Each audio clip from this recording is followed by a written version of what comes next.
নিজের ফোনে অন্যের চার্জার গুঁজে কাজ চলে যাচ্ছে, বড় ক্ষতির আগে আজই সাবধান হন।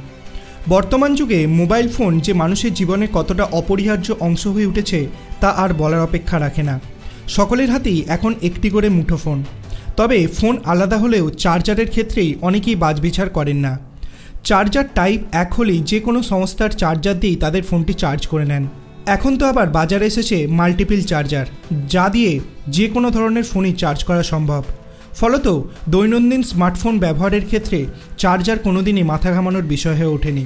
কিন্তু প্রযুক্তি বিশেষজ্ঞরা অবশ্য অন্য কথা বলছেন। তাদের দাবি, স্মার্টফোন কোম্পানিরা ফোনের সাথে তার প্যাকেজিং বক্সে যে চার্জার দেয় সেগুলি ওই নির্দিষ্ট ফোনের উপযোগী করেই তৈরি করা হয়।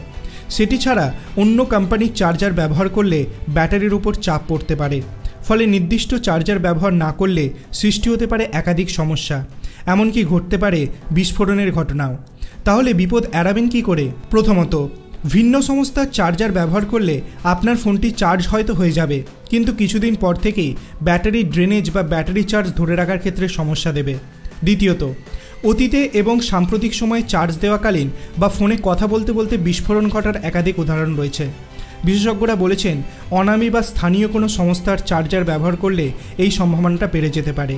তৃতীয়, দীর্ঘদিন ধরে এইভাবে একটি ফোন অন্য কোম্পানির চার্জার ব্যবহার করলে ব্যাটারি ফুলে যাওয়ার মতো সমস্যা দেখা যেতে পারে। কিভাবে এড়ানো যাবে বিপদ? বিপদ এড়ানো কিন্তু খুবই সহজ।